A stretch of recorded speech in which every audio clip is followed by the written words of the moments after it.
Não aposte o seu futuro, a epidemia dos jogos de azar. Depois de refletir bastante sobre o meu papel na internet, meu querido, minha querida, eu percebi que esse talvez seja um vídeo bem importante, ou talvez um dos mais importantes que eu já gravei. Sabe por quê? Nesse vídeo aqui eu vou falar a real para você que é brasileiro. Porque a epidemia das apostas é um problema global, inclusive ainda mais grave, bem mais antigo nos países ricos e desenvolvidos. O Brasil até que conseguiu durante muito tempo passar longe desses problemas. A gente sabe que sempre existiu apostas esportivas, apostas em loterias, Mega Sena, até aquelas apostas que não são legais, como o jogo do bicho. Ainda que fosse dessa maneira, era uma coisa mais, digamos, controlada.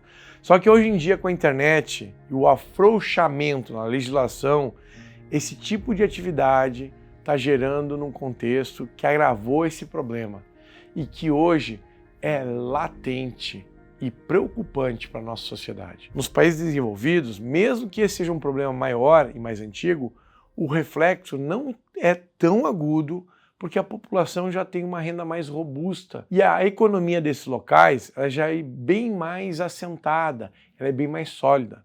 Em outras palavras, são economias que não dependem tanto do consumo das famílias de renda baixa para girar a economia, que são locais que têm uma forte indústria, um forte mercado de capitais. Mas no Brasil, isso tem o potencial de ser uma verdadeira tragédia. Dá uma olhada nesses dados de pesquisas recentes sobre a epidemia de apostas no Brasil. As bets venceram? 14% dos brasileiros fizeram apostas online em 2023. 7 vezes o índice do que investiram em ações, tesouro direto ou previdência. Bets causam impacto na quitação de contas e consumo no varejo. Como nos mostram esses dados, mais de 10% dos brasileiros fizeram aposta online no ano de 2023, com projeções de aumento para o ano de 2024. E isso começa a preocupar até mesmo o governo e os bancos, pois as rendas das famílias passam a ser afetadas por esse movimento econômico. Não é incomum eu receber mensagem inbox falando: eu destruí a minha vida, a vida da minha família, porque eu fiz aposta no tal jogo do Tigrinho. E eu preciso te dizer, como alguém que produz conteúdo sobre liberdade financeira e investimentos, que apostar o seu futuro não vai te levar a nada. É preocupante ver que mais brasileiros hoje preferem apostar o seu dinheiro do que investir, mesmo que numa renda fixa, simples e segura. Esses cerca de 10% de brasileiros representam 20 milhões de pessoas. É um movimento financeiro num volume que passa a gerar reflexo nos números da economia do nosso país. O meu objetivo aqui não é te constranger e não é te criticar. Você que gosta de fazer a tua fezinha ou brincar de maneira saudável, apostando no teu time de coração. Mas esses números nos mostram que não é mais sobre isso, que a coisa passou totalmente dos limites. No momento que isso passa a impactar a renda das famílias, isso deixa de ser brincadeira, isso deixa de ser diversão. E as pessoas que apostam, que muitas vezes é alguém de baixa renda, é na verdade a presa de alguns predadores por aí. Predadores que você vê às vezes na internet, pagando de bom moço, de intelectual, ou que sabe muito, ou que fala, né? Ou que se arruma, ou que tem uma mansão XYZ.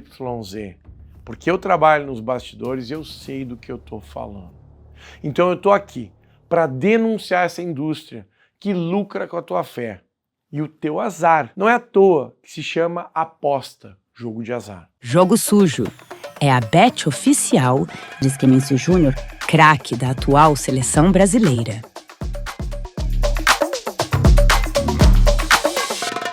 E todo mundo já conhece os métodos deles, com inserções nos canais de televisão e o patrocínio de atletas famosos.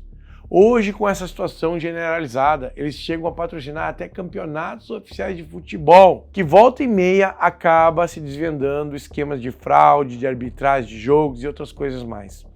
Acredito que todo brasileiro tem lembranças desses episódios. Tem influencer sendo preso, sendo presa pelo seu envolvimento nesse tipo de esquema de apostas e cassinos online. Porque é assim que essas pessoas te vendem a ideia de apostar. Como um estilo de vida, que é legal, descolado, que gera riqueza, prosperidade, no carrão, na mansão, lá fora. Deixa eu te contar então, isso não é verdade. Me perdoe se eu estou sendo muito duro aqui, mas uma das coisas que não te contam sobre apostar é que você sempre perde, mesmo quando você ganha. É isso mesmo que você ouviu. Primeiro, porque a possibilidade de ganhar é muito pequena. E segundo, porque você ganha uma vez, faz parte do plano. Essa vez que você ganhou, ela vai gerar um estímulo suficiente no teu cérebro para te fazer perder o dobro, o triplo, na esperança de vencer de novo. Apegado à lembrança daquela única vez que você venceu. Então, minha gente, esse negócio de aposta é um paradoxo, é uma armadilha para nossa mente, para o nosso sistema nervoso central. É um abuso promovido contra os nossos sentidos, contra os nossos sonhos, contra as nossas esperanças. E eu estou alertando isso, sabe por quê? Porque você que está do outro lado aí, às vezes coloca todo mundo no mesmo balaio de gato, todo mundo no mesmo saco. E não é assim. Tem gente séria, e gente séria não lida com aposta. E quem me acompanha aqui nas redes sociais sabe que eu gosto muito de contar uma história. A parábola dos talentos é uma das minhas histórias prediletas contadas por Cristo. Ela está lá registrada no Evangelho de Mateus, lá no capítulo 25, nos versículos 14 a 30. Nessa parábola, um senhor viaja para uma terra distante e confia os seus bens aos seus servos, distribuindo talentos, uma espécie de dinheiro na época, de acordo com a capacidade de cada um. O primeiro servo ele recebe 5 talentos, 5 dinheiros.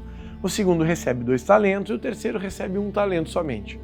O senhor esperava que eles usem esses talentos para gerar mais riqueza durante a sua ausência. Quando o senhor retorna, o que aconteceu? Aquele primeiro servo que recebeu 5 talentos, ele apresenta 5 talentos adicionais, ou seja, 10 dinheiros. O segundo servo apresenta 2 talentos adicionais, totalizando 4 talentos.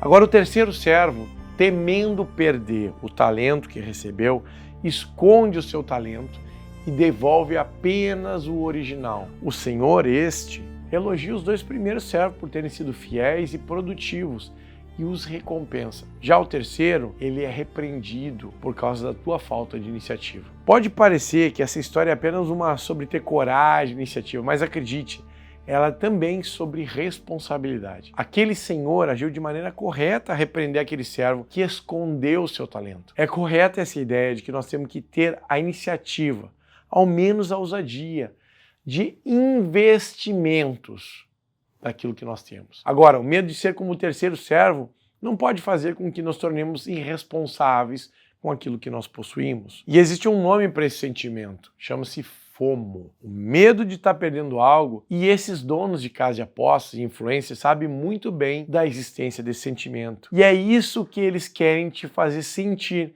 quando eles aparecem em casas de luxo, em carros alugados, ou até mesmo carro comprado com dinheiro suado teu que foi dado nas apostas. Eles querem que você pense que você está perdendo quando você não apostar.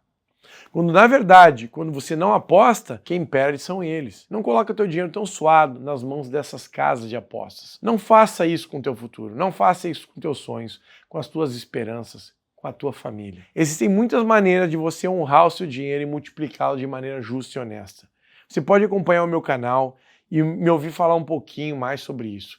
Se inscreve aqui e entra no meu canal do Telegram. Aproveita e deixa o teu like para que as pessoas conheçam esse conteúdo. Como eu te disse, esse é um dos vídeos mais importantes que eu já fiz para te alertar quanto a esse perigo que nos ronda de maneira online. Apesar de eu ter gostado muito do último vídeo que eu fiz, que foi homenageando o Silvio Santos, e eu vou deixar o link aqui para você assistir. Eu queria encerrar esse vídeo tão importante com uma pergunta para você refletir. O que você tem feito com o teu talento?